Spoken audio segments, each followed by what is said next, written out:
नमस्कार। एक सवाल जो शायद सबसे पुराना और सबसे गहरा है, मैं कौन हूं? हजारों साल पहले एक किताब में इसका जवाब दिया गया था। आज हम भगवत गीता के 13वें अध्याय में उतरेंगे और अपने सच्चे स्व के इस रहस्य को समझने की कोशिश करेंगे। जरा सोचिए, हम असल में हैं कौन? क्या हम बस ये शरीर हैं, या हमारे मन में उठने वाले विचार, या फिर ये भावनाएं जो आती जाती रहती हैं? क्या हमारी पहचान सिर्फ इन बदलती हुई चीजों का एक कलेक्शन है, या फिर हमारे अंदर कुछ और भी है, कुछ ऐसा जो कभी नहीं बदलता?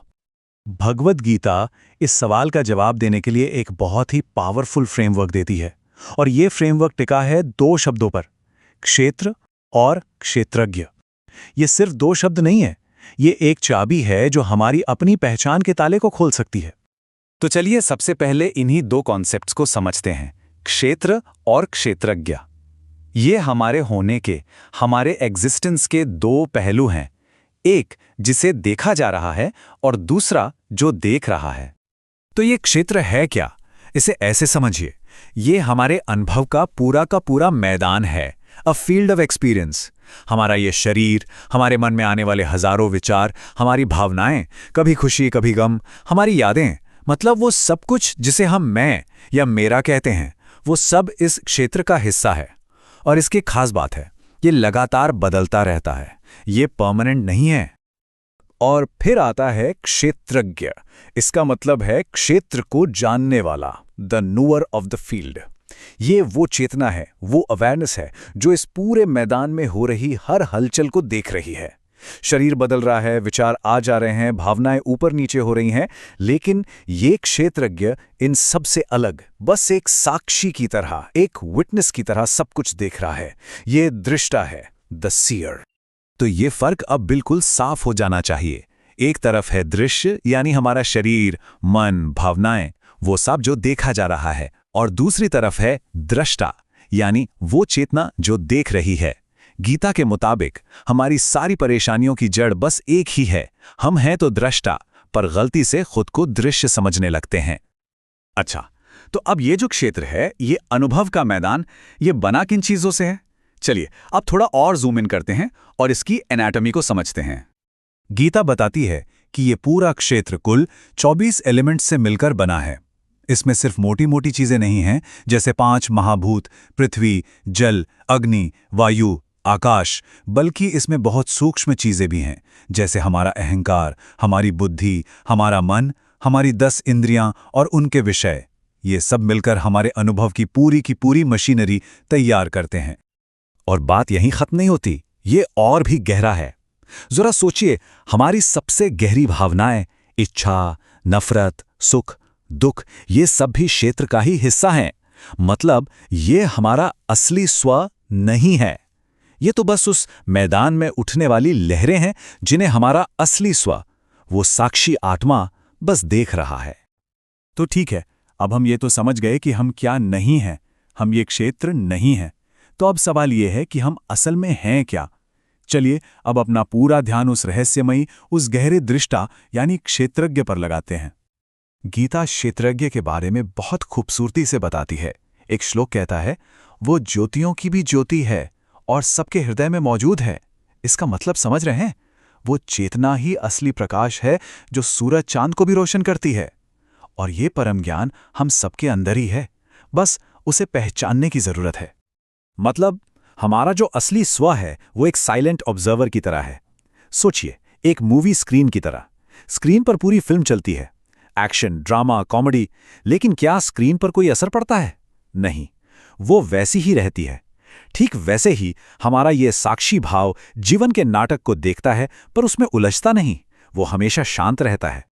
इस कंपैरिजन से क्षेत्रज्ञ का स्वभाव और साफ हो जाता है। ये शरीर में तो है, पर सिर्फ शरीर तक लिमिटेड नहीं है। जैसे आकाश हर जगह है, ये हमारे हर अनुभव को रोशन करता है, पर खुद अनुभवों से अनइफेक्टेड रहता है। ये इटर्नल है, न इसका कोई आदि है न अंत। और सबसे जरूरी बात, इसे हमारी इंद्रियां नहीं जान सकती। क्यों? क्योंकि ये तो खुद जानने वाला है। और गीता में एक और बहुत ही सुंदर एनालॉजी है। जैसे एक ही सूरज पूरे ब्रह्मांड को रोशन करता है, वैसे ही एक ही आत्मा पूरे क्षेत्र को प्रकाशित करती है।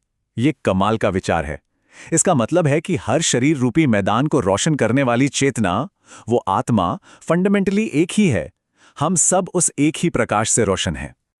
ठीक है, ये सब बातें सुनने में तो बहुत अच्छी लगती हैं, बहुत गहरी हैं, पर सवाल ये है कि हम इसे एक्सपीरियंस कैसे करें, अपनी डे टू डे लाइफ में इस क्षेत्र और क्षेत्रज्ञ के फर्क को पहचाने कैसे। तो गीता कहती है कि असली ज्ञान सिर्फ इंफॉर्मेशन इकट्ठा करना नहीं है।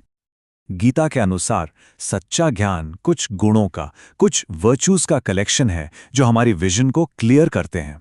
ये सिर्फ मॉरल रूल्स नहीं है, ये वो टूल्स हैं, वो साधन हैं जो हमारे मन पर जमी धूल को साफ करते हैं, ताकि हम चीजों को और खुद को ज्यादा साफ साफ देख सकें।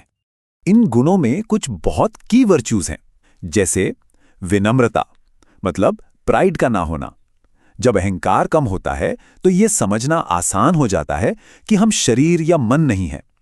या फिर कर्मों के फल से डिटैचमेंट, यह हमें याद दिलाता है कि हम कर्ता नहीं, सिर्फ साक्षी हैं। मतलब हर गुण हमें क्षेत्र के साथ हमारी जो गलत पहचान जुड़ गई है उसे कमजोर करने में मदद करता है। तो चलिए अब इन सारे टुकड़ों को जोड़ते हैं। ये क्षेत्र, क्षेत्रज्ञ और ज्ञान के गुण, ये सब मिलकर हमें परम स्वतंत्रता यानी मोक्ष की तरफ कैसे ले जाते हैं, ये समझते हैं। देखिए, जब हम क्षेत्र और क्षेत्रज्ञ को इंडिविजुअल लेवल से उठाकर कॉस्मिक लेवल पर देखते हैं तो गीता इन्हें दो नए नाम देती है, प्रकृति और पुरुष। प्रकृति मतलब पूरा का पूरा material universe, the cosmic field, और पुरुष मतलब वो एक universal consciousness, the cosmic knower, जो इस पूरे खेल को देख रहा है। तो फिर आजादी का रास्ता क्या है? गीता कहती है रास्ता बहुत सीधा है पर गहरा है। स्टेप 1, ये रियलाइज करना कि जितने भी काम हो रहे हैं वो सब प्रकृति कर रही है। स्टेप 2, ये पहचानना कि हमारा असली स्वरूप पुरुष कुछ नहीं करता, वो सिर्फ एक विटनेस है, अ नॉन डूअर। और रिजल्ट, परम स्वतंत्रता। आप दुनिया में रहते हुए भी उसके बंधनों से मुक्त हो जाते हैं।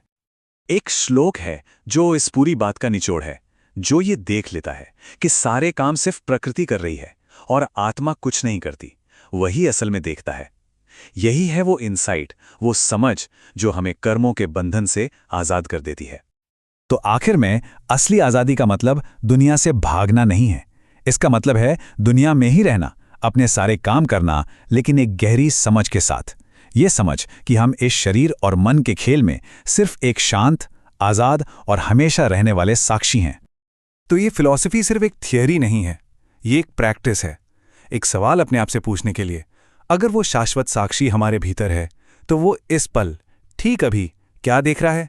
इन विचारों को, इस आवाज को, अपने आसपास की दुनिया को? क्या इन सबको एक साक्षी की तरह देखा जा सकता है?